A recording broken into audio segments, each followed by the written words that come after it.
بسم الله الرحمن الرحيم. اعوذ باللہ من الشیطان الرجیم. بسم اللہ الرحمن الرحیم. الحمد للہ الذی نور قلوبنا بولایت العلی وشرح صدورنا بمعرفت العلی وأملأ قلوبنا بالذكر العلي وأبكى عيوننا في غم العلي. الصلاة والسلام على سيد العلي وأب العلي وأم العلي وزوجة العلي وأبناء العلي وبنات العلي وأنصار العلي وأصحاب العلي وشيعة العلي ولعنة على أعداء العلي. أما بعد فقد قال إله علي. بسم الله الرحمن الرحيم. إنا لله وإنا إليه راجعون. صلوات.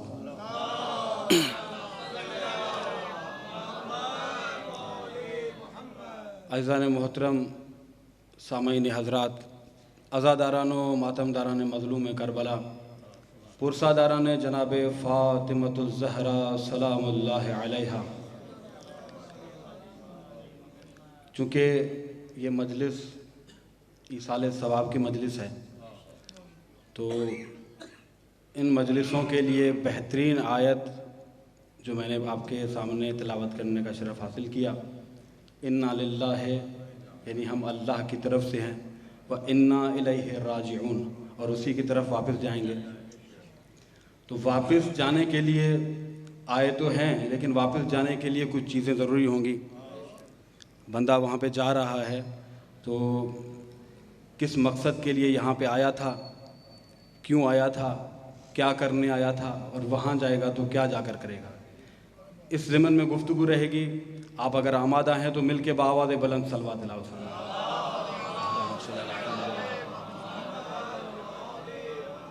اور یقین جانیے یہ فرش عزا، یہ مجلس، میں اکثر یہ کہتا نہیں ہوں، لیکن کیونکہ یہ موقع ہے اس وجہ سے اسی جگہ پہ میں یہ بات ذکر کرتا ہوا چلو. ہمارے استاد ہیں آیت اللہ عبداللہ رضوانی صاحب، وہ بتا رہے تھے، استاد سبط جعفر کی ایک بات بتا رہے تھے کہ وہ سبط جعفر کیسے بنے. یہ جو ہم مجلسیں کرتے ہیں کیسے بنے سبط جعفر. کہتے سبط جعفر کا یہ معمول ہوا کرتا تھا کہ جب بھی کہیں مجلس ہوتی تھی، اس کو اگر وقت دیا جائے کہ مجلس 8 بجے ہے اور آپ نے 8 بجے پڑھنا ہے، سبط جعفر وہیں 8 بجے پہنچ جاتے تھے اور 8 بجے پڑھ لیتے تھے، چاہے کوئی آئے یا نہ آئے. استاد کہتے ہیں کہ میں نے پوچھا سبط جعفر کبھی انتظار بھی کر لیا کرو، مومنین آ جائیں پھر پڑھا کرو. کہا میں مومنین کے لیے نہیں آتا ہوں، میں جناب سیدہ کے لیے آتا ہوں. میں جس بی بی کے لیے آتا ہوں وہ بی بی سب سے پہلے یہاں موجود ہوتی ہے. جب آپ نے وقت دیا تھا بی بی آ چکی ہوتی ہیں. اب یہ آپ لوگوں کی مرضی ہے کہ جب مجلس کا وقت دیا جائے، اعلان کر دیا جائے، اس کے بعد بھی آپ دیر سے آئیں اور دیر سے آنے کے بعد بھی آپ باہر بیٹھے رہیں، تو یہ بات جچتی نہیں ہے. یہ وہ فرش ہے جہاں پر جناب سیدہ خود بیٹھتی ہیں. مل کے بآواز بلند صلوات.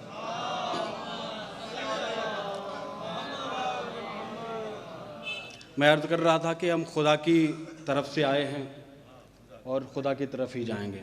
مجلس بھی ایصال ثواب کی ہے. ایصال کہتے ہیں بھیجنے کو، کوئی چیز بھیجنا کسی کے پاس تحفے کے طور پر یا کسی بھی وسیلے سے بھیجنا. یہاں پہ ہے ایصال ثواب. ثواب کہتے ہیں ثوب کو.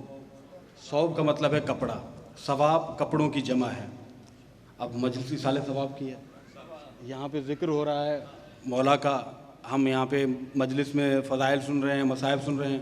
کوئی کپڑے تو لے کر ہی نہیں آیا. ثواب آپ بھیج رہے ہیں، آپ کپڑے بھیج رہے ہیں، کپڑا نہیں، کپڑے بھیج رہے ہیں. اور یہاں پہ کپڑا تو ہے نہیں. پھر پتہ چلا کہ کپڑے کا مقصد کیا ہوتا ہے پہننے کا. کپڑا انسان اپنے جسم پر کیوں پہنتا ہے، وجہ کیا ہوتی ہے، سبب کیا ہوتا ہے.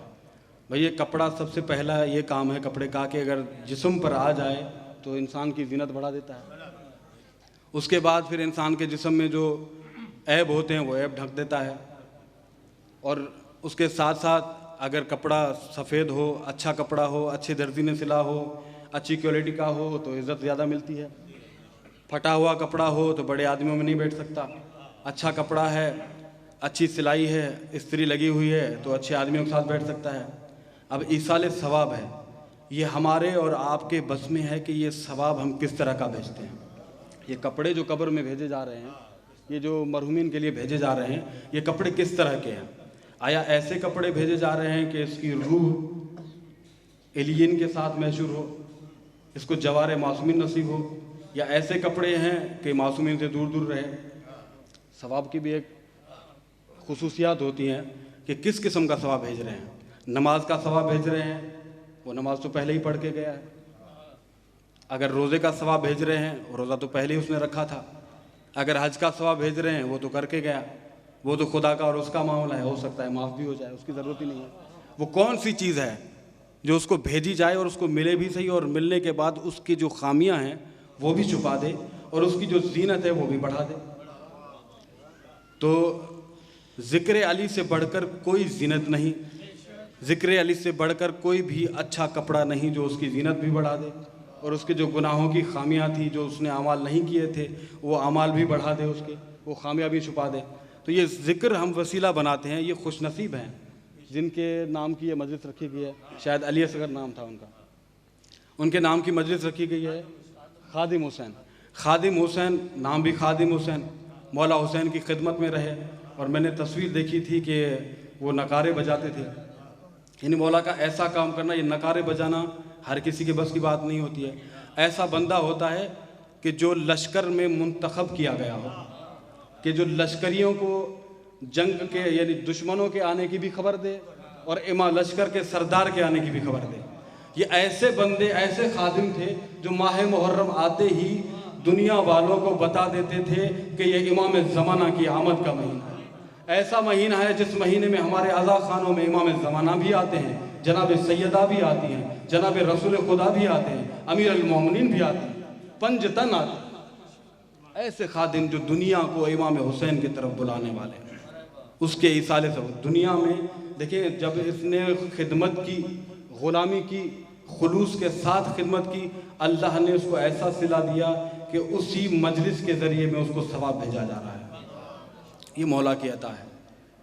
تو اب جب ثواب بھی پہنچ گیا، اب جا رہا ہے، سارے مراحل طے کر کے برزخ بھی طے کر لیا، اب پہنچا پل صراط پر۔ دیکھیں، میں زیادہ مثالیں دینے کا عادی نہیں ہوں، لیکن ایک چیزیں ایسی ہیں کہ وہ مثال کے ذریعے سے سمجھائی جا سکتی ہیں۔ میں یہ جو پل ہے اسٹیشن والی، اگر یہ کراس کر رہا ہوں، لیکن اس پل پر لکھا ہوا ہے، بورڈ لگا ہوا ہے، کچھ سپاہی بیٹھے ہوئے ہیں، انہوں نے کہا کہ بھائی اس پل سے وہی کراس کرے گا جس کو مرزا یاور صاحب لکھ کے دے دیں گے۔ اب میں تو پھنس گیا وہاں پہ، اب میری پہنچائی کیسے میں پہنچ سکوں وہاں پہ؟ میری تو رسائی نہیں ہے، یاور صاحب تک کیسے پہنچوں؟ اب میں بتاؤں گا بھائی دیکھو میں وہاں سے آیا ہوں، میں مولانا ہوں، مشہد سے پڑھ کے آیا ہوں، مجلس پڑھنے کے لیے جا رہا ہوں، کہا وہ بات صحیح ہے آپ کی، یہ ساری چیزیں آپ میں ہیں، ہم انکار نہیں کر رہے، لیکن لکھا ہوا آپ کے پاس یاور کا ہونا چاہیے۔ پل صراط بھی ایسا ہی ہے۔ پل صراط تک پہنچنے کے لیے کیا چیزیں ضروری تھی؟ خلوص ضروری تھا، نیک اعمال ضروری تھے، خلوص بھی تھا، جو بھی عبادت کر رہے تھے خلوص کے ساتھ کر رہے تھے۔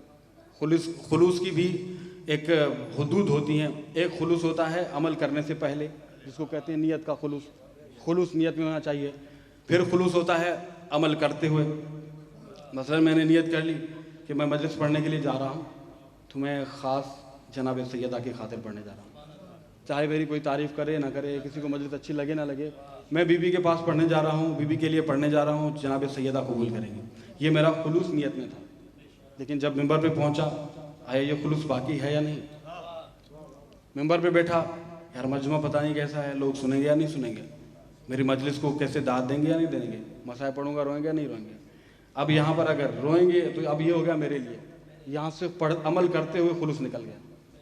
اب جو نیت والا خلوص ہے یہ مہم ہوتا ہے، یہ خلوص مہم نہیں ہے۔ اس کے بعد دوسرا ہے عمل کے بعد کا خلوص۔ اب یہ خلوص، اس میں بھی بڑی اہمیت ہے۔ عمل کرنے کے بعد مثلا میں نے صدقہ دیا، اب دنیا والوں کو بتا رہا ہوں کہ میں نے آج 10 روپے فقیر کو دیے، فلاں کو، میں نے آج مدرسے بکرا بھیجا، مدرسے والوں نے بکرا کھایا، آج کھانا کھایا، گوشت کھایا. اب سب کو بتا رہا ہوں. اب ایک تو اپنا کیا ہوا عمل ضائع کر رہا ہوں، دوسرا یہ ہے کہ دنیا والوں کو اس چیز کی طرف رغبت دلا رہا ہوں جو ان کے پاس ابھی موجود نہیں ہے. ہو سکتا ہے کوئی محتاط ہو، کوئی محتاج ہو، لیکن یعنی کہ نیکی چھپا بھی رہا ہوں اور ضائع بھی کر رہا ہوں، ساتھ میں گناہ بھی کر رہا ہوں. یہ ہوتا ہے عمل کے بعد کا خلوص. یہ بھی میں نے ضائع کر دیا. مہم خلوص تھا نیت والا. اب نیت والے خلوص کے دبدبے پر، زور پر، اس کی طاقت سے پھر میں نے عمل کیا. نماز پڑھی. نماز کے لیے قبولیت لازمی ہے. عمل قبول بھی ہوا، قبول بھی کرا لیا میں نے. پھر میں نے عبادتیں کی، ساری عبادتیں میری قبول ہوئی. نمازیں پڑھی میں نے، نمازیں قبول ہوئی. میں نے حج کیا، حج قبول ہو گیا. میں نے زکوٰۃ دی، زکوٰۃ قبول ہوئی. میں نے روزے رکھے، روزے قبول ہوئے. یہ ساری عبادتیں کر کر ان عبادتوں کے زور پر میں پل صراط پر پہنچا. سوال کیا گیا کہ نامہ کہاں ہے؟ اب حیران رہ گئے کہ نامہ کہاں سے لائیں. کہا تمہیں پتہ نہیں کہ مسلمانوں کے خلیفہ اول نے دنیا والوں کو بتایا تھا کہ میں نے سنا ہے رسول خدا سے، رسول خدا فرما رہے تھے پل صراط سے وہی گزرے گا جس کے ہاتھ میں علی کا لکھا ہوا مکتوب ہوگا. بھائی آپ نے نمازیں پڑھ لی، عبادتیں کر لی، روزے رکھ لیے، حج کر لیے، زکاتیں دے دی، لیکن آپ نے علی کی ولایت رکھی ہی نہیں، علی سے لکھوایا ہے نہیں. پل صراط سے کیسے گزرو گے؟ یہ ہوتا ہے عمل کرنا، پل صراط سے گزرنا. دوسرا، اب آیت کی طرف بڑھوں. انا للہ، ہم اللہ کی طرف سے آئے. کیوں آئے؟ کس وجہ سے آئے؟ کیا ہدف لے کر آئے تھے یہاں پہ؟ کس لیے بھیجا گیا؟ اور یہاں پہ آ کر ہم نے کیا کرنا تھا؟ اور پھر وہاں جائیں گے. اب یہاں کا پتہ نہیں تو وہاں کا پتہ کیسے ہوگا؟ اب یہ بات ہے قرآن کی تو قرآن سے ہی پوچھا جائے. پھر قرآن نے بڑھ کر صدا دی، وما خلقت الجن والانس الا لیعبدون. اب پھر مسئلہ ہو گیا کہ میں نے جن اور انس کو خلق نہیں کیا مگر اس لیے کہ وہ میری عبادت کریں. اور کون سی عبادت کریں؟ نمازیں پڑھیں. فجر کی نماز پڑھ لی، ظہر عصر کی پڑھ لی، مغرب عشاء کی پڑھ لی، نماز شب بھی پڑھ لی. لیکن یہ وقت تو بہت کم ہوا، زیادہ سے زیادہ 1 گھنٹہ. باقی 23 گھنٹے کہاں چلے گئے؟ یہ تو عبادت خدا کی ہوئی نہیں. یہ قرآن کا دعویٰ ہے کہ میں نے جن اور انس کو خلق کیا ہے اس لیے کہ میری عبادت کریں. عبادت تو ہوئی نہیں. 1 گھنٹہ عبادت، 23 گھنٹے کہاں چلے گئے؟ 23 گھنٹوں کی عبادت کہاں گئی؟ یہ تو خدا کا وعدہ، خدا کا دعویٰ، یہ تو جھوٹا ہو رہا ہے. پھر پریشانی بڑھ گئی. اب مفسروں سے پوچھا، مفسروں نے کہا کہ لیعبدون سے مراد ہے لیعرفون. بھئی آپ کے پاس معرفت ہونی چاہیے. اگر معرفت ہوگی تو یہ عبادت میں شامل ہے. معرفت رکھ کے بندہ بیٹھا ہے مجلس میں، معرفت امیر المومنین ہے، عبادت کر رہا ہے. یہ بات بھی سمجھ میں آ رہی ہے. اب معرفت کیا ہوتی ہے؟ معرفت 2 قسم کی ہوتی ہے. ایک ہوتی ہے NIC کارڈ والی، ایک ہوتی ہے معرفت یہ کہ بندہ معاشرے میں رہ رہا ہے، اس کو جانتا ہے، اس کے منصب کو جانتا ہے، اس کی ذات کو جانتا ہے. یہ بھی ہو گئی لیکن اطمینان نہیں ہوا. یہ تو جانتے یہ معرفت کی بنا پر اگر یہ ساری خدا کی عبادت ہو رہی ہے تو بندہ ایک دوسرے کو پہچان لے. نمازیں پڑھے ہی نہیں، 23 گھنٹے ایک دوسرے کو پہچانتا رہے. مثلا امیر المومنین کو پہچانتا رہے. 23 گھنٹے میں امیر المومنین کو جانتا ہوں، علی ابی طالب کے بیٹے ہیں. میں جانتا ہوں کہ جناب رسول خدا کے وصی ہیں، خدا کے ولی ہیں. یہ بھی نہیں ہوا. اب ہم پریشان ہو گئے. پھر جناب حضرت عائشہ نے بڑھ کر صدا دی کہ میں نے رسول خدا سے سنا تھا کہ ذکر علی عبادہ، علی کا ذکر عبادت ہے. جتنا علی علی کرو گے اتنی عبادت ملے گی. اب 1 گھنٹہ نمازوں میں گیا، 23 گھنٹے. اب علی کی عبادت کیسے کریں؟ علی کا ذکر عبادت ہے، ذکر کر رہے ہیں، لیکن اس کے بھی طریقے ہیں. اب یہ دنیا اس فرمان کو پڑھ کے دھوکے میں نہ آ جائے کہ ہم علی علی کرتے پھریں گے تو ہماری عبادتیں ساری معاف ہو جائیں گی اور ہم جنت میں چلے جائیں گے. نہیں، آپ علی کا ذکر کر رہے ہیں. آپ اگر کہیں جاب کر رہے ہیں، آپ کے ذہن میں علی ہے کہ میں نوکری کر رہا ہوں، آیا اس نوکری میں کہیں خیانت تو نہیں ہو رہی؟ میں جو تنخواہ لے رہا ہوں یہ کام سے بڑھ کر تو نہیں ہے؟ آپ نوکری کر رہے ہیں، تنخواہ سے زیادہ پیسہ لے رہے ہیں، اس وقت اگر آپ کے ذہن میں علی ہے تو یہ عبادت ہے. اگر مزدور مزدوری کر رہا ہے، 300 روپے دہاڑی ہے اور کام کر رہا ہے 100 روپے کا، اگر یہاں پر اس کے ذہن میں ہے کہ میں اگر یہ کام کروں گا آیا مولا کو قبول ہے یا نہیں، تو یہ اس کا کام کرنا عبادت ہے۔ پھر جہاں بھی جس طرح کا بھی کام کر رہا ہے اگر ذہن میں علی ہے تو یہ ذکر علی عبادت ہے، ذکر علی عبادت۔ پھر دوسری عبادت علی کے چہرے کی طرف نگاہ کرنا عبادت ہے۔ اس وقت ہمارے پاس امیر المومنین موجود نہیں ہے، کوئی بھی امام موجود نہیں ہے، اب ہماری عبادت کا کیا ہوگا؟ ہم تو عبادت نہیں کر سکتے۔ یہ مجلسیں، یہ عزاداریاں، یہ محفلیں، یہ امام بارگاہ، یہ پرچم سب انہی سے منسوب ہیں۔ ان کو دیکھا کریں، ان کا خیال رکھا کریں، مسجدوں میں جایا کریں، مجلسوں میں بیٹھا کریں، مجلسوں میں آیا کریں، یہ آپ کی عبادتوں میں شامل ہوگا۔ نعرہ حیدری! میں دیکھ رہا تھا کہ آپ لوگ پریشان ہو گئے تھے۔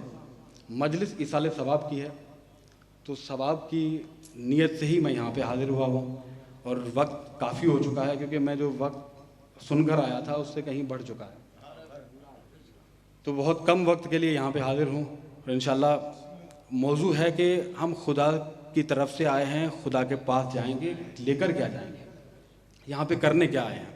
یہاں پہ عبادتیں بھی واضح ہو چکی، نمازیں پڑھ لی، روزے رکھ لیے، ساری چیزیں واضح ہو چکی کہ عبادت ہی ہے۔ اب خدا کی طرف جا رہے ہیں، یہ عبادتیں قائم ہم نے کیسے رکھنی ہیں، ان عبادتوں کے بقا کی شرط کیا ہے، ان کی بقا کی دلیل کیا ہے، یہ تب پتہ چلتا ہے جب انسان اس دنیا سے چلا جائے۔ کوئی بھی انسان ہے اگر جا رہا ہے تو اپنے لیے اپنے پیچھے کوئی چیز چھوڑ کے جاتا ہے۔ مثلا میں یہاں سے چلا گیا ایران پڑھنے کے لیے، تو جتنے بھی کام تھے، جتنی بھی ذمہ داریاں تھیں، میں نے اپنے چھوٹے بھائی پر ڈال دی کہ آپ نے اس کام کو سنبھالنا ہے، آپ نے یہ کام کرنا ہے۔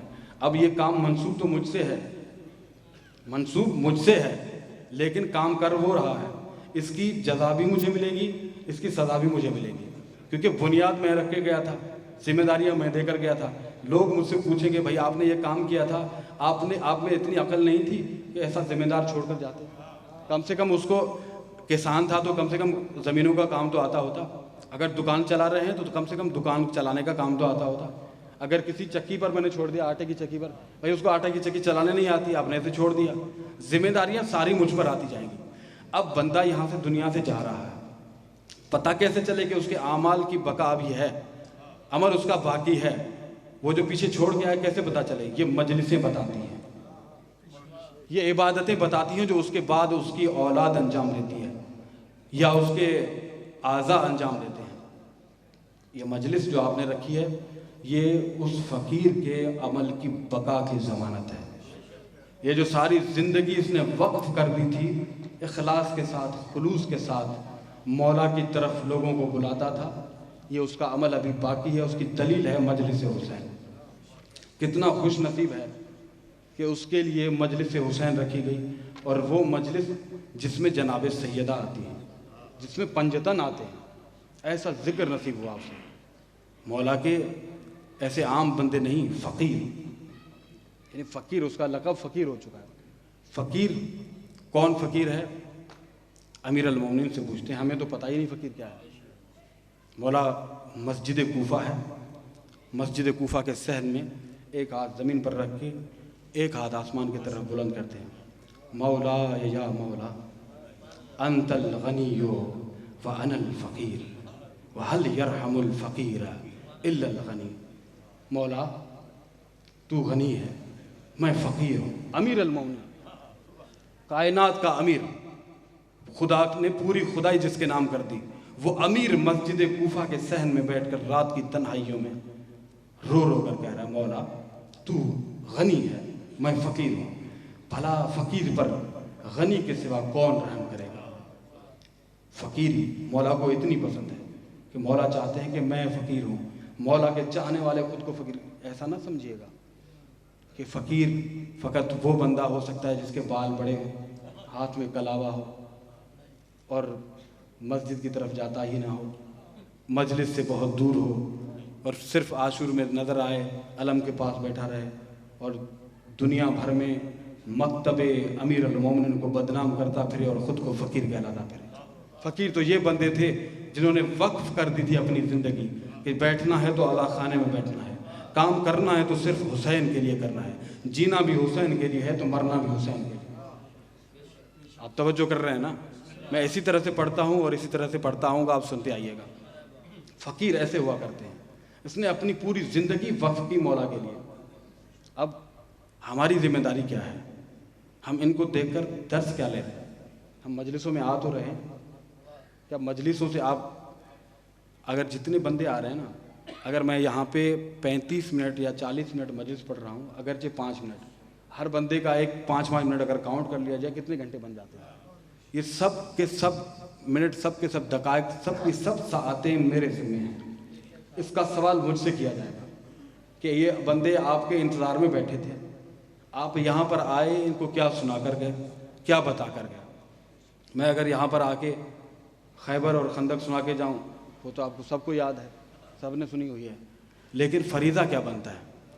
فریضہ یہ بنتا ہے کہ جس جگہ پر آیا ہوں کم سے کم اس کی عظمت تو بتاتا ہوا جاؤں کہ یہاں پر آنا کتنا ضروری ہے اور کیوں آنا چاہیے، کس کے لیے آنا چاہیے۔ یہاں مجلسوں میں آنا اتنا ضروری ہے کہ جتنا حر کے لیے ضروری ہو گیا تھا لشکر حسین میں جانا، اتنا ضروری ہے مجلس میں آنا۔ یا آپ چاہے باہر بیٹھے رہیں، کیونکہ عزاداری کے ایسی واحد عبادت ہے جس کا ہر جز عزاداری میں لکھا جاتا ہے۔ آپ نماز پڑھ رہے ہیں، آپ مصلی پر چلے گئے، مصلی پر آپ ساعتیں بیٹھے رہیں، جتنے گھنٹے بیٹھے رہیں، پورا دن بیٹھے رہیں، کوئی نہیں کہے گا کہ یہ نماز پڑھ رہا ہے۔ آپ رکوع کی حالت میں کھڑے رہیں، 100 گھنٹے کھڑے رہیں، کوئی بھی یہ نہیں کہے گا کہ یہ رکوع کر رہا ہے، نماز پڑھ رہا ہے، نمازی کوئی نہیں کہے گا۔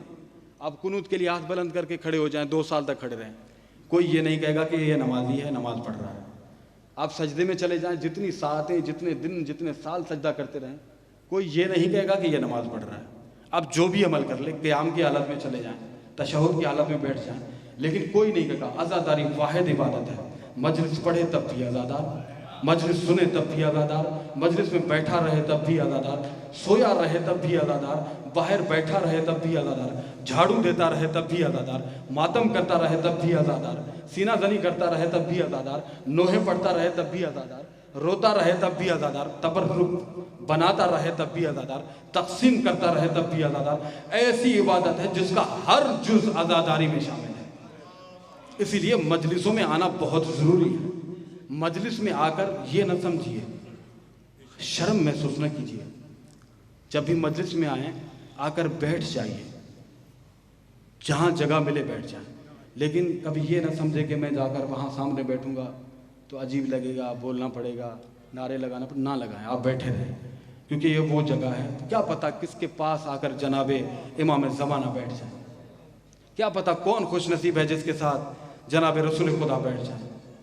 واقعاً یہ ہمارا عقیدہ ہے، مسلم عقیدہ ہے کہ اگر ہم یہاں پر آ جائیں، مجلس کا اہتمام کر لیں تو 5 تن پاک یہاں پہ آ جاتے ہیں، جناب رسول خدا یہاں پہ آ جاتے ہیں، اور صرف آ کر یہ بیٹھتے ہی نہیں، دعا بھی کرتے ہیں، پروردگارہ یہ جتنے بھی حسین کو رونے آئے ہیں ان کی مغفرت فرما، پروردگارہ ان کے گناہ معاف فرما، پروردگارہ ان کی عبادتیں قبول فرما، رسول خدا پروردگارہ ان پر رحم نازل فرما، ان کے گھروں پر رحم نازل فرما۔ یہ مجلس اعضا معمولی چیز نہیں ہے۔ دنیا والے پوچھتے ہیں کہ مجلس میں اور نماز میں کیا فرق ہے، عزا خانے میں اور مسجد میں کیا فرق ہے؟ یہ فرق ڈالنے کی تمہیں اوقات کس نے دی؟ تمہاری حیثیت ہی کیا ہے؟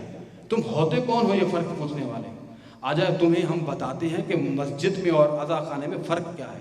یہ مجلس حسین، یہ عزا خانہ حسینی وہ جگہ ہے جہاں پر ذہن بنائے جاتے ہیں، مسجد وہ جگہ ہے جہاں ذہن جھکائے جاتے ہیں۔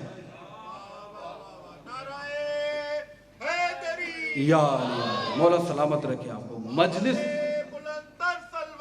اللہم صلی علی محمد و آل محمد وعجل فرجہم۔ لیکن ہمارے ہاں معذرت کے ساتھ، انتہائی معذرت چاہتا ہوں، یہ ایک ضروری چیزیں ہیں جو میں چاہتا ہوں کہ یہاں پہ بیان کرتا جاؤں۔ کل اگر امام زمانہ کے سامنے پیشی ہو تو میں کہہ سکوں کہ میں نے فلاں امام بارگاہ میں سب کو سنایا تھا۔ یہ چیزیں ہماری مسلم چیزیں، بنیادی چیزیں، اگر ہم اس پر عمل کریں گے تو اس آج آئندہ آنے والے دور میں اس طرح امام بارگاہ خالی نہیں پڑے رہیں گے. یہ کیونکہ کل سے یہ اعلان ہو چکا تھا مجلس کا اور سب نے سنا تھا. اور مجھے میرے برادر ملے جو بانی ہیں مجلس کے، بتا رہے تھے کہ سب کو الگ الگ کال کر کے بلا رہا ہوں. مجھے بہت دکھ ہوا. یہ نتیجہ ہے ان چیزوں کا جو ہمارے ہاں رائج ہے. رائج اس لیے ہے کیونکہ ہمارے ہاں جب بچہ پیدا ہوتا ہے، دیکھیں کسی کے یونیورسٹی جانے کے لیے کیا ضروری ہے؟ سب سے پہلے کہ اس کی کالج کی تعلیم مکمل ہو. اور کالج جانے سے پہلے لازمی کیا ہے؟ کہ میٹرک ہو اس کی مکمل ہو. میٹرک کرنے سے پہلے لازمی ہے کہ وہ مڈل کلاس پڑھا ہوا ہو. مڈل سے پہلے لازمی ہے وہ پرائمری میں پڑھا ہو. اور پرائمری میں سب سے پہلے لازمی جو چیز ہے وہ کے جی ہے. پھر کے جی کے بھی اسٹیپ بنا چکے ہیں آج کل. تو یہ چیزیں سب لازمی ہیں تاکہ بندہ یونیورسٹی میں آ سکے. ہم ہیں مکتب اہل بیت سے منسوب. ہمارا جو بھی بندہ ہوتا ہے، جو بھی انسان ہے، جو بھی شخص ہے، علی کا چاہنے والا ہے، شیعہ ہے، علی کا پیرو ہے، وہ مکتب آل محمد سے منسوب ہے. لیکن مکتب میں آنے کے لیے کچھ اسٹیپ ہیں. یہ ایسی یونیورسٹی ہے جس کے لیے لازمی ہے کہ انسان کا کالج میں پڑھا ہونا ضروری ہے. جو شخص یہاں پہ آ رہا ہے کم سے کم اس کا میٹرک مکمل ہو. میٹرک دنیا والا نہیں. میں بتاتا ہوں کہ میٹرک اور کے جی کیا ہے. انسان کے دنیا میں آنے کے بعد اس کی سب سے پہلی جو کلاس ہوتی ہے، جو درسگاہ ہوتی ہے، ماں کی گود ہوتی ہے، باپ کی آغوش ہوتی ہے، باپ کا سایہ ہوتا ہے. اور ہم بچہ پیدا کر کے اس پر ظلم بڑا یہ کرتے ہیں کہ ہم دنیا کو بتاتے ہیں کہ یہ میرا بیٹا، میرا دوست ہے. دوست تم نہیں ہو. دوست اس کا معاشرہ ہے جو اس کی اچھائی نہیں چاہتا. باہر گیا، معاشرے میں دوست کر لیے، اس نے کوئی برائی کر لی، دوست چاہیں گے کہ اس کی برائی کو چھپائیں تاکہ اس کے والدین کو پتہ نہ چلے. کیوں؟ کیونکہ پتہ چلے گا تو اس کے والدین اس کو باہر چھوڑیں گے نہیں، ہم سے ملنے نہیں دیں گے، وہ اس کی برائیاں چھپائیں گے. دوست تو یہ ہوتے ہیں، اس کے دشمن ہوتے ہیں. آپ کی جو آغوش تھی اس کے لیے سب سے پہلی اور سب سے بڑی اور سیکیور آغوش تھی، سیکیور درسگاہ تھی جو آپ نے اس سے چھین لی، یہ دوست کہہ کر. آپ نے اس کو بتانا تھا کہ کون سے آدمیوں کے، کس آدمی کے ساتھ بیٹھنا ہے، کس معاشرے میں بیٹھنا ہے، کس کے ساتھ باتیں کرنی ہے، کس کے ساتھ باتیں نہیں کرنی، دشمن کون ہے، دوست کون ہے، یہ تم نے بتانا تھا. کون سا عمل اچھا ہے، کون سا برا ہے، مسجد میں جانا ہے یا نہیں جانا، قرآن پڑھنا ہے یا نہیں پڑھنا، عزاداری کرنی ہے یا نہیں کرنی، یہ آپ کے اندر تھا. یہ فقط اور فقط اتھارٹی آپ کو ملی ہوئی تھی کہ آپ ہی یہ کام کر سکتے ہیں. مگر آپ نے یہ چھین لی اس سے طاقت کہ وہ آپ کو بتا سکے، آپ سے پوچھ سکے. آپ نے یہ چیزیں اس سے چھین لی. اب یہ آپ سے نہیں پوچھے گا کہ عزاداری میں جاؤں کس طرح کے، وہاں پہ حاضر ہوں، مجلس میں بیٹھوں یا باہر جا کر بیٹھ جاؤں، میں جلوس کے ساتھ ساتھ چلوں یا جلوس میں جا کر کہیں کسی سبیل پر بیٹھ جاؤں، میں سینہ زنی کروں، ہلکے ماتم میں کھڑا ہو جاؤں، ماتم کرتا رہوں یا تماشائی بن کے ریکارڈنگ کرتا رہوں. یہ چیزیں اس نے پوچھنی تھی آپ سے، آپ نے چھین لی. اسی طرح بیٹی چھوٹی ہے، ماں کی آغوش میں ہے، ماں سے سیکھتی ہے کہ کیا کرنا ہے، کون سا عمل کرنا ہے، نہیں کرنا. یہ کیسے پتہ چلتا ہے؟ یہ بچہ جب ہوتا ہے یہ عالم تقلید میں ہوتا ہے، یہ تقلید کر رہا ہوتا ہے. توجہ کر رہے ہیں نا؟ اسی طرح آرام سے سنتے ہوئے آئیے گا. ایک پیغام دینا چاہ رہا ہوں. پیغام سننے کے تو عادی ہیں نا. یہ تقلید کر رہا ہوتا ہے. اس کی ماں کیا عمل کر رہی ہے بچہ نوٹ کر رہا ہوتا ہے. آپ نے دیکھا ہے کہ بچہ دیکھتا ہے کہ ماں کیسے کھانا کھا رہی ہے، وہ بچہ اس کی نقل کرتا ہے، اس طرح کھانا کھاتا ہے. کس طرح کے کپڑے پہن رہی ہے وہ ایسے کرتا ہے، وہ کیسے پانی پی رہی ہے ویسے کرتا ہے، وہ کیسے بیٹھ رہی ہے بچہ ویسے بیٹھتا ہے. پھر باپ کو دیکھتا ہے، باپ کیا کام کر رہا ہے. اگر باپ نوحہ خان ہے تو بچہ اپنے انداز میں، بچپن کی اداؤں میں نوحہ بھی پڑھ رہا ہوتا ہے، ماتم بھی کر رہا ہوتا ہے. باپ اگر نماز پڑھ رہا ہے تو بچہ تسبیح لے کر مصلی کے پاس بیٹھ جاتا ہے. اگرچہ وہ خاک شفا پر سجدہ کر نہیں پاتا لیکن سجدے کی نیت سے وہ گر جاتا ہے. وہ تقلید کر رہا ہوتا ہے، سیکھ رہا ہوتا ہے آپ سے. آپ نماز پڑھ رہے ہیں، جب بچہ بڑھنے لگا، جب اس کے اندر عقل آنے لگی، جب عقل نے نشو و نما پائی تو آپ نے بچے سے وہ چیزیں چھین لی. اپنے بچے کو وہ چیزیں نہیں سکھائیں. کیوں؟ کیونکہ ہمارے فکر میں ایک غلط بات ڈال دی گئی تھی کہ اس پر یہ چیزیں، نماز پڑھنا، قرآن پڑھنا، پردہ کرنا، عبادتیں کرنا، یہ تب واجب ہوتی ہے جب یہ بالغ ہوتا ہے. یہ وقت بلوغ جو ہے اس کا عبادت کا وقت ہوتا ہے. بالغ ہونے کے فوراً بعد یہ عبادت کے اس کے اوپر عبادتیں واجب ہو جاتی ہیں. جیسے بچہ انٹر کر لے اس کے بعد اس پر یونیورسٹی میں جانا واجب ہو جاتا ہے. واجب سے مراد یہ ہے کہ وہ اب اس میں صلاحیت آ چکی ہوتی ہے کہ وہ یونیورسٹی میں جائے. اب اس کو یونیورسٹی والے یہ کہہ کر ریجیکٹ نہیں کریں گے کہ اس نے انٹر پاس نہیں کیا, اس نے میٹرک نہیں کیا, کیونکہ نہیں کہہ سکتے کیونکہ اس کے پاس میٹرک انٹر کی سند ہے. اب بلوغ سے پہلے آپ پر واجب تھا کہ آپ اپنے بچے کو سکھاتے, آپ اس کو تہذیب دیتے, تہذیب عبادت سکھاتے, تہذیب عزاداری سکھاتے, اس کو بتاتے وضو کیسے کرتے ہیں, اس کو بتاتے نماز کیسے پڑھتے ہیں, اس کو نماز سکھاتے, اس کو قرآن پڑھنا سکھاتے, اس کو جلوسوں میں چلنا سکھاتے, اس کو ماتم کرنا سکھاتے, نوحے پڑھنا سکھاتے, نوحے سننا سکھاتے. یہ سارے عمل اگر آپ اس کو سکھاتے بلوغ سے پہلے, تو جیسے ہی وہ بالغ ہوتا وہ سمجھ جاتا کہ اب مجھ پر واجب ہو چکا ہے مجلس میں جانا, مجلس میں بیٹھنا, مجھ پر واجب ہو چکا ہے نماز کے لیے جانا, مسجد میں جانا, نماز پڑھنا, سجدہ کرنا واجب ہو چکا ہے. جب یہ واجب کو پہلے سیکھے گا تو بعد میں انجام دے گا. یہ ظلم ہم نے اپنے بچوں پر کر لیا. آج ہماری مسجدیں بھی ویران ہیں, عزا خانے بھی ویران ہیں, نعوذ باللہ, انتہائی معذرت کے ساتھ. کیونکہ ایصال ثواب کی مجلس ہے تو میں چاہتا ہوں کہ ثواب ایسا بھیجا جائے, کپڑا ایسا بھیجا جائے جو سفید بھی ہو اور داغدار بھی نہ ہو, جو مرحوم کے لیے باعث زینت بنے. یہ مرحوم جب اس دنیا سے چلا جاتا ہے, جانے کے بعد یہ قبرستان میں منتظر رہتا ہے, یہ انتظار کرتا رہتا ہے. آیت اللہ دستغیب لکھتے ہیں کہ شب جمعہ, یہ سب کے لیے پیغام ہے, شب جمعہ روحوں کو آزادی ملتی ہے, وہ اپنے گھروں کی طرف رخ کرتے ہیں اور سب سے پہلے اس کے پاس جاتے ہیں جس سے زیادہ محبت ہوا کرتی تھی.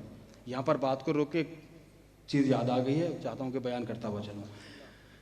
ہمارے ہاں بات مشہور ہے کہ اولاد آق الوالدین ہو جاتی ہے, لیکن آق الوالدین تب ہوتی ہے جب والدین اس کو اپنی حیاتی میں آگ کر دیں. لیکن ایسا نہیں ہے, اولاد والدین کی حیاتی میں بھی آگ ہو سکتی ہے, والدین کے بعد بھی آگ ہو سکتی ہے. یہ مجلسیں کرنا یہ اس بات کی دلیل ہے کہ یہ اولادیں جو پیچھے رہ گئی ہیں یہ آگ نہیں ہے. کیونکہ اب سوال کرنے والے نے سوال کیا, آغا یہ کیسے ہو سکتا ہے کہ زندگی میں وہ خدمت کر رہا تھا والدین کی, والدین نے آگ نہیں کیا, مرنے کے بعد آگ کر دیا. کہا نہیں, یہ اس طرح ہے کہ اس نے دنیا میں والدین کی بہت زیادہ خدمت کی, پوری زندگی خدمت کرتا رہا, ان کے ادب میں کھڑا رہا, ان کی عزت کرتا رہا, احترام کرتا رہا, لیکن مرنے کے بعد یہ قبروں پر جانا ہی چھوڑ گیا. اس نے نہ دعا بھیجی, اس نے نہ نماز پڑھائی ان کی, نہ ان کے لیے کوئی قرآن کا ختمہ کیا, نہ کوئی ثواب بھیجا, نہ کوئی مجلس کرائی. اس لیے یہ روحیں اس کو آگ کر دیتی ہیں, اس کے لیے بد دعا کرتی ہیں. اور جو بچے زندگی میں عمل نہیں کرتے تھے, بچوں والدین کی خدمت نہیں کرتے تھے, والدین کا احترام نہیں کرتے تھے, مرنے کے بعد احساس ہوا اب مجلسیں بھی کر رہے ہیں, عبادتیں کر رہے ہیں, جو بھی کام کر رہے ہیں اپنے والدین سے منسوب. میں نے یہ کتاب چھپوائی ہے اپنے والدین کے لیے, میں نے یہ فلاں کام کیا اپنے والدین کے لیے, میں نے مسجد میں فلاں چیز دی اپنے والدین کے ایصال ثواب کے لیے. یہ اپنے والدین کے لیے کر رہا ہے. یہ دنیا میں آگ تھا لیکن اب یہ آگ سے نکل چکا ہے. اب یہ جو بندہ ہے اس کا جو عمل تھا, جو عمل کے لیے پیچھے بندے چھوڑ کے گیا, یہ جو مجلسیں کرائی جا رہی ہیں تو یہ ساری اس کی دلیل ہے کہ یہ آگ نہیں ہے, یہ ابھی بھی والدین کے احترام میں ہیں, ان کی خدمت گزار ہیں. آغا آیت اللہ دستغیب شہید محراب کہتے ہیں کہ یہ روحیں اس گھر میں جاتی ہیں جس گھر میں ایسا بندہ رہتا ہو جس سے زیادہ محبت ہو. یہ شب جمعہ وہاں حاضر ہو کر انتظار میں رہتی ہیں پوری رات کہ کون سا تحفہ ملتا ہے, کون سی چیز لے کر جاتے ہیں. اگر گھر میں سے کوئی تحفہ ملے تو یہ روحیں جاتی ہیں, جا کر قبرستان میں دوسری روحوں کو دکھاتی ہیں, تمام ارواح کو جمع کر کے بتاتی ہیں کہ ہمارے بچوں نے فلاں تحفہ دیا ہے, میرے فلاں بیٹے نے یہ مجھے تحفہ دیا ہے, یہ مجھے گفٹ کیا ہے, یہ چیز مجھے دی ہے. وہ بڑے خوش ہوتے ہیں اور پھر ساری ارواح مل کر اس ایک شخص کے لیے دعا کرتے ہیں.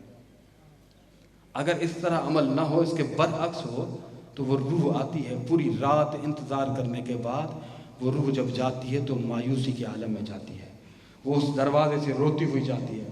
جب دیگر ارواح اسے دیکھتی ہے وہ پریشان ہوتے ہیں, کہتے ہیں کہ تم گھر گئے تھے, خوشی کے عالم میں ہونا چاہیے تھا, خوش ہو کر آتے کیوں؟ کہا کہ میرا بدبخت بیٹا, میری بدبخت اولاد نے مجھے یاد ہی نہیں کیا. میں ساری رات انتظار میں تھا کہ مجھے کچھ ملتا, لیکن اس گھر میں کسی کو میری پرواہ ہی نہیں. سب اپنی اپنی باتوں میں لگے ہوئے ہیں، سب اپنی زندگی میں لگے ہوئے ہیں، مجھے کوئی یاد کرنے والا نہیں۔ لیکن خوش نصیب ہے یہ خادم حسین جسے مولا حسین نے ایسی اولاد نصیب کی جو اس کے بعد اسے یاد رکھ رہی ہے۔ اس کی نوکری پر اب وہ عائد ہو چکے ہیں، وہ اب فرش عزا بچھا رہے ہیں، وہ اب اپنے گھروں میں جناب سیدہ کو دعوت دے رہے ہیں، اپنے انداز میں مولا کے حضور پیش ہو رہے ہیں، اپنے والدین کی نوکریاں انجام دے رہے ہیں۔ خدا کی قسم ایسی عبادتیں ہیں کہ اس کی دعا جناب رسول خدا نے کی تھی۔ جب مولا حسین کی ولادت ہوئی تو مولا نے ایک مرتبہ جناب امام حسین کو اپنے ہاتھوں پر بلند کیا اور گریہ فرمانا شروع کیا۔ جناب سیدہ نے سوال کیا، بابا کیا میرا حسین اچھا نہیں ہے، خوبصورت نہیں ہے، کیا خامی ہے کہ آپ گریہ فرما رہے ہیں؟ کہا نہیں زہرا، تیرا حسین سب سے زیادہ خوبصورت ہے، اس کے صدقے میں تو حسن خلق ہوا ہے، خوبصورتیاں ساری تو ہیں ہی اسی کی وجہ سے، لیکن میں رو رہا ہوں کہ میرے بعد ایسا وقت آئے گا کہ زمانے والے اس حسین کو بڑی بے دردی سے قتل کر دیں گے۔ زہرا، ہمارا حسین بھوکا پیاسا مارا جائے گا۔ جناب سیدہ پوچھتی ہیں، بابا کیا اس وقت حسین کو بچانے کے لیے کوئی موجود ہوگا؟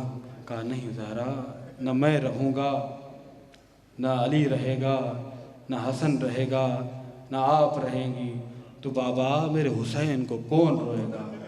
زہرا، خدا ایک ایسی قوم خلق کرے گا جس کے بچے حسین کے بچوں کو روئیں گے، جس کے جوان حسین کے جوانوں کو روئیں گے، جس کے ضعیف حسین کے ضعیفوں کو روئیں گے۔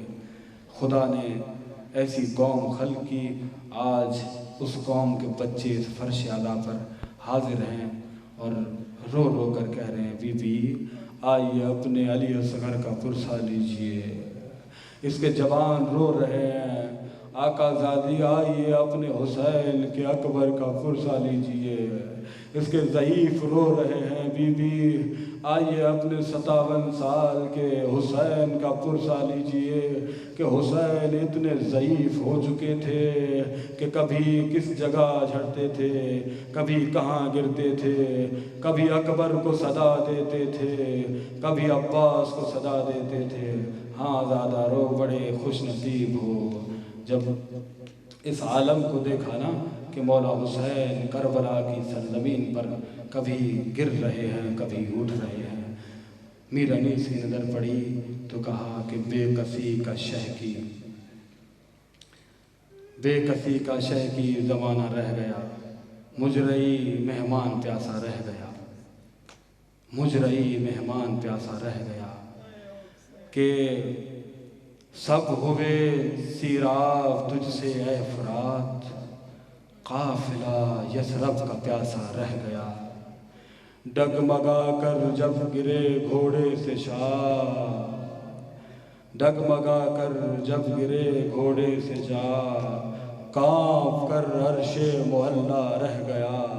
ہاں زادہ رو، امام حسین اس عالم میں تھے کہ جب مولا کا آخری وقت آ گیا نا، آج میں مصائب پڑھوں گا مولا کے چھوٹے شہزادے کے، جناب ام رباب کو پرسہ دیں گے کہ یہ وہ ایام ہیں کہ دن کے وقت بی بی دھوپ میں بیٹھ جاتی ہیں، کبھی مولا حسین کی پیاس کو روتی ہے، کبھی اصغر کو یاد کر کے روتی، ہائے میرا اصغر تو اس لائق تو نہ تھا کہ تجھے تیر مارا جاتا۔ ہاں زادہ رو، جب مولا تنہا رہ گئے نا تو ایک مرتبہ مولا نے صدا بلند کی، حل من ناصر ینصرنا، آیا کوئی ہے جو مجھ غریب کی مدد کرے؟ عزادارو، گہوارے میں ایک صغیر تھا جس نے اپنے آپ کو گہوارے سے گرا دیا، بیویوں میں گریہ بلند ہوا، پکارنے لگی مولا آئیے ذرا خیموں میں دیکھیے، ارے اصغر نے خود کو گہوارے سے گرا دیا۔ جب علی اصغر گہوارے سے گرے نا، مولا کی حالت بڑی عجیب تھی۔ مولا نے دیکھا کہ اصغر کبھی تڑپ رہے ہیں، مچھلی کی طرح تڑپ رہے ہیں، جس طرح مچھلی تڑپتی ہے، مچھلی کی 3 حالتیں بتائی گئی ہیں۔ کہا جب مچھلی کو پانی سے نکالا جاتا ہے نا، مچھلی جب پانی سے نکلتی ہے تو ایک عجیب کیفیت میں تڑپتی ہے، اتنی تیز تڑپتی ہے کہ ایسا لگ رہا ہوتا ہے کہ کسی نے اس کو زخم پہنچایا ہے۔ دوسری حالت ہوتی ہے مچھلی کی کہ کبھی منہ کھولتی ہے، کبھی بند کرتی ہے، کبھی ایک طرف اپنا پہلو بدلتی ہے، کبھی دوسری طرف پہلو بدلتی ہے۔ جب اس کی تیسری کیفیت ہوتی ہے نا منہ بند کرنے کی اور منہ کھولنے کی، اسے کہا جاتا ہے حالت تلذذ۔ علی اصغر کی حالت تلذذ تھی۔ حالت تلذذ کہتے ہیں ایسی حالت کو کہ جب مچھلی منہ کھولے تو بند نہیں کر پاتی ہے، اور اگر بند کرے تو کھول نہیں سکتی۔ علی اصغر حالت تلذذ میں تھے، پیاس کی وجہ سے گلا اتنا خشک ہو گیا تھا کہ گلا منہ کھولتے تو منہ بند نہ کر پاتے، اگر منہ بند کرتے تو منہ کھول نہ پاتے۔ ہاں اس عالم میں مولا حسین اصغر کو اپنے ہاتھوں پر بلند کیا، لشکر کے سامنے گئے، مولا نے رو کر کہا اے شامیوں، اے ظالموں، ذرا رحم کرو، تمہاری دشمنی مجھ سے ہے۔ ارے میرے اکبر کو مار ڈالا، میرے قاسم کو مار ڈالا، اب بھی تم سے رہا نہیں گیا، یہ میرا چھوٹا بچہ ہے، 6 ماہ کا صغیر ہے، ایک بوند پانی کی دے دو، دیکھو میرا اصغر کتنا پیاسا ہے۔ لشکریوں میں کوہرام ہوا، لوگ رونے لگے، لشکریوں میں گریا ہوا، تو ظالم نے حکم دیا کہ حسین اقطع کلام الحسین، اقطع کلام الحسین، حسین کے کلام کو قطع کرو، حسین کی آواز کو بند کرو، کیونکہ مجمع منقلب ہو رہا ہے، لوگ مکر جائیں گے، کہیں لوگ ہمیں چھوڑ کر نہ چلے جائیں، حسین کا کلام قطع کرو۔ اس ظالم نے تیر بلند کیا، ایک مرتبہ جب تیر اس نے بڑھایا اس کے ہاتھ کانپنے لگے۔ کہا کہ حرملہ اگر کوئی تمہاری بہادری کا پوچھتا تو ہم بڑی بڑی مثالیں دیتے تھے، کیا ہو رہا ہے؟ کہا تمہیں نہیں پتا، در خیمہ میں ایک بی بی ہے، جب میں تیر کو بلند کرتا ہوں، علی اصغر کا نشانہ لیتا ہوں، بی بی رو کر کہتی ہے ارے حرملہ ظالم کیا تمہاری اولاد نہیں ہے، میرے اصغر کو مار رہے ہو؟ کہتا ہے میں پھر تیر بلند کرتا ہوں، پھر وہی بی بی آ جاتی ہے۔ کہا حرملہ تم خیمے کی طرف توجہ نہ کرو، یہ ظالم تیر کو بلند کرتا ہے، ایسا تیر ہوتا ہے جس کے 6 شعبے بتائے جاتے ہیں، جس کے 3 منہ بتائے جاتے ہیں۔ عزادارو میری طرف دیکھیے گا، 3 منہ بتائے جاتے ہیں نا، ایک ہوتا ہے تیر نوکوں والا جس کے 3 نوکے ہوتے ہیں، ایک ہوتا ہے ایسا تیر جس کے 3 پہلو ہوتے ہیں، ایک پہلا پہلو جو چاقو کی طرح خنجر کی طرح ہوتا ہے، اور دوسرے اس کے جو کنارے ہوتے ہیں وہ بھی اس چاقو کی طرح بنے ہوتے ہیں، لیکن اس کی ایک جو دھار ہوتی ہے ایک طرف کی، اس کا کام یہ ہوتا ہے کہ جب بھی جس چیز کو نشانہ بنا جائے، جس چیز کو نشانہ بنائے اس کو چیر دیتی ہے، کاٹتی نہیں ہے۔ یہ ظالم جب جانور کا شکار کرتے تھے یہ تیر اس جانور کو مارتے تھے، اس جانور کو جب تیر مارتے تھے وہ کٹتا نہیں تھا، اس کا جسم پھٹ جاتا تھا، اس جسم کے پھٹنے کی وجہ سے جانور گر جاتا تھا۔ اس ظالم نے وہ تیر بلند کیا، 6 ماہ کا صغیر حسین کے ہاتھوں پر ہے، اس ظالم نے علی اصغر کا نشانہ لیا، ایک مرتبہ تیر چھوڑا، ارے تیر علی اصغر کے گلے پر آیا، گلا ذبح نہیں ہوا، گلا کٹا نہیں، علی اصغر کا گلا پھٹ گیا۔ ہاں دارو اس کے بعد ایک اور ظلم ہوا، جب امام حسین علی اصغر کو لے کر گئے نا، خیمے میں نہیں لے کر گئے، خیمے سے باہر جناب رباب آئی، امام حسین 6 ماہ کے صغیر کو لے کر گئے کربلا کی خاک پر، 2 ماں اور باپ کی بے کسی دیکھیے، ماں نے اپنے شہید بیٹے کو اٹھایا ہوا ہے، گلا پھٹا ہوا ہے. ارے علی اصغر گودی میں ہے, ماں دیکھ رہی ہے کہ چاند جیسا بیٹا اس زمین میں دفنایا جائے گا. اپنے بڑا مصائب کا عالم تو یہ ہے, حسین کی مصیبت تو یہ ہے کہ اپنے ہاتھوں سے علی اصغر کی قبر کھود رہے ہیں. ہاں زادارو, قبر بن گئی. جناب رباب نے اصغر حسین کو دیا, کہا مولا تم جانو, اصغر جانے, قبر جانے, مجھ سے برداشت نہیں ہوتا. ہاں زادارو, میں نہیں جانتا کہ مولا حسین نے کس طرح علی اصغر کو سپرد خاک کیا, لیکن تشبیہ دیتا ہوا چلوں, علی اصغر کو مولا نے ایسے دفنایا تھا جیسے امیر المومنین نے جناب زہرا کو. ہاں زادارو, ملتا ہے مولا نے کئی قبریں بنائی, کسی ایک قبر میں علی اصغر کو چھپایا. جب سروں کو جمع کرنے لگے نا تو ظالموں نے کہا کہ سارے سر تو جمع ہو چکے ہیں لیکن ایک سر نہیں ہے.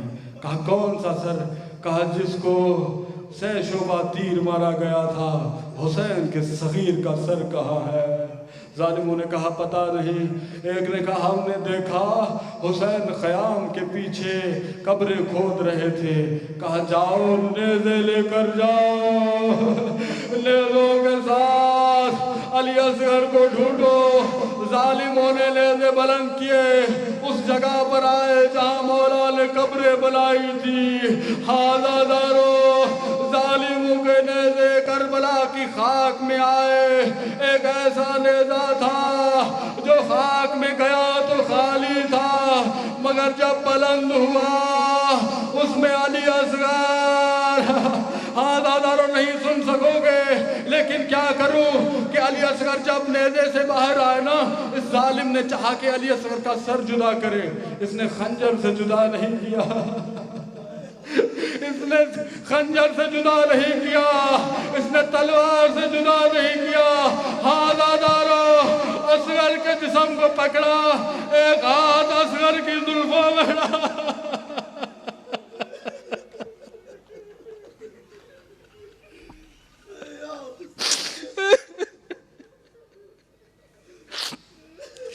اتنی بڑی مصیبتیں. ہاں زادارو, اس کے بعد علی اصغر کا سر نیزے پر بلند ہوا. جناب رباب علی اصغر کے سر کو دیکھتی رہتی تھی, روتی رہتی تھی. جب علی اصغر کو نیزے پر بلند کیا نا عزادارو, جب خیام جل چکے تھے, جناب رباب اس مقام پر گئی تھی جہاں علی اصغر کا جھولا جل گیا تھا. ہاں عزادارو, اس جھولے کی جلی ہوئی خاک میں جناب رباب کچھ ڈھونڈ رہی تھی. بی بی نے کچھ ڈھونڈا, ایک جلا ہوا دامن ملا, بی بی نے وہ بھی اپنے پاس رکھ لیا. جھولے کی کچھ لکڑیاں بی بی نے اپنے دامن میں لے لی. جناب رباب نے اپنی چادر میں وہ اپنے دامن کے پہلو میں وہ باندھ لی. کہا کہ اصغر یہ ماں جہاں جائے گی تمہارے جھولے کو یاد کر کے روئے گی, کبھی تمہارا یہ جلا ہوا کرتا دیکھے گی, ماں تجھے یاد کرے گی. ہاں اصغر, تمہیں میں کبھی بھول نہیں پاؤں گی. جب ایک مرتبہ زندان میں پہنچے نا, سب بیویوں نے دیکھا رباب ایک مقام پر ہے, بہت گریہ کر رہی ہیں. بیویوں نے دیکھا کہ جناب رباب کے ہاتھ میں وہ لکڑیاں ہیں. زندان کی دیواروں میں, کبھی زندان کے کونے میں بی بی ڈھونڈ رہی ہے, کبھی اس گوشے میں. اصغر تم کہاں گئے؟ ہاں علی اصغر, یہ تمہارے جلے ہوئے جھولے کی لکڑیاں ہیں. اصغر تم پیاسے تھے, تمہاری پیاس نہیں بھلا سکتی. اصغر تمہاری ماں تمہارے اس دامن کو نہیں بھلا سکتی. اصغر تمہاری بہت یاد آتی ہے. لیکن بی بی نے فقط یہ صدمہ نہیں دیکھا, اس کے بعد زندان میں وہ مقام آیا کہ جناب سکینہ کو ایک قید دے دی گئی. بی بی اس قید کے عالم میں رہی, اکیلی قید ہے. ایسا زندان ہے کہ انسان اگر چپ وہاں بیٹھنا چاہے تو بیٹھ نہ سکے. بی بی کو ایسے تنگ زندان میں رکھا گیا جو اندھیرا وہاں پہ گنگ اندھیرا تھا، کوئی اگر جائے تو کچھ دکھائی نہیں دیتا تھا۔ ان ظالموں نے بی بی کو اتنا ستایا کہ بی بی کے جب آخری سانسیں آئیں تو رو کے اپنے بابا کو بلا رہی ہے، بابا بابا کر کے رو رہی ہے۔ بی بی نے اتنا گریہ کیا کہ اس ظالم نے پوچھا کہ کون بچی ہے جو اتنا رو رہی ہے؟ جواب ملا کہ یہ حسین کی بیٹی ہے، اپنے بابا کو یاد کر کے رو رہی ہے۔ ایک مرتبہ ظالم نے کہا کہ اس کے باپ کا سر اس کو دیا جائے۔ جب مولا حسین کا سر لائے نا، جناب سکینہ نے دیکھا بابا گئے تو ایسے نہیں تھے، آپ جب میدان کی طرف گئے تھے تو چہرہ صاف تھا، ارے چہرے پر زخم نہیں تھے، بابا آپ کے ہونٹ تو زخمی نہیں تھے، بابا ان ہونٹوں پر کیا ہوا؟ بابا کس ظالم نے آپ کی رگیں کاٹی؟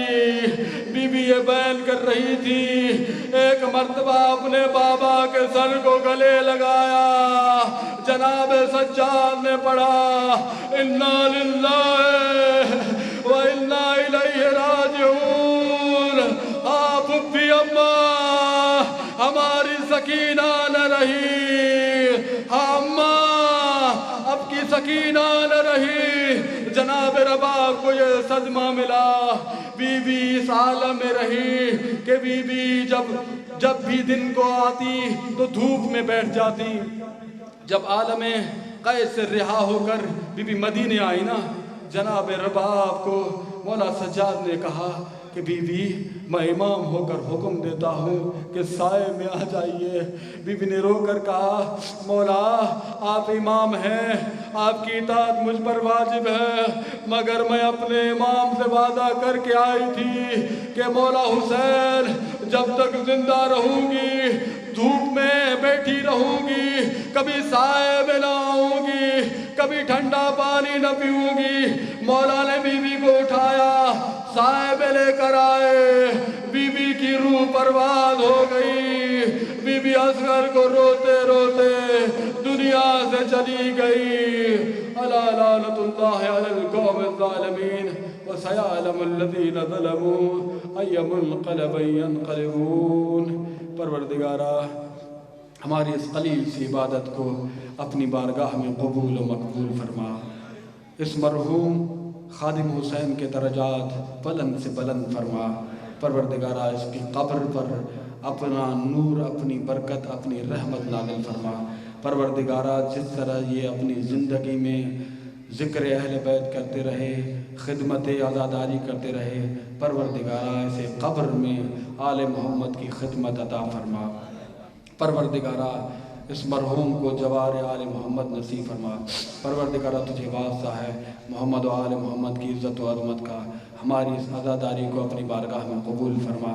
ہمارا مجلس میں بیٹھنا، مجلس میں آنا، مجلس سننا، مجلس پڑھنا اپنی بارگاہ میں قبول فرما۔ ہمارے اس پیغام کو اور اس پیغام پر عمل کرنے کی توفیق عطا فرما۔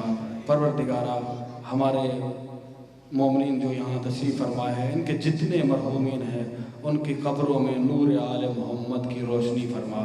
پروردگارہ ہمارا شمار اصحاب امام زمانہ میں فرما۔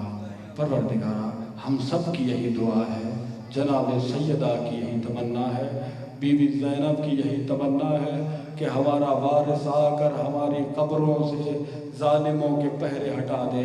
پروردگارہ ہماری بھی یہی دعا ہے کہ ہمارے وقت کے امام زمانہ کا جلد ظہور فرما۔ پروردگارہ ہمارے وقت کے مولا کا جلد ظہور فرما، مولا کا جلد ظہور فرما۔ ربنا تقبل منا انک انت السمیع العلیم۔ ماتم حسین۔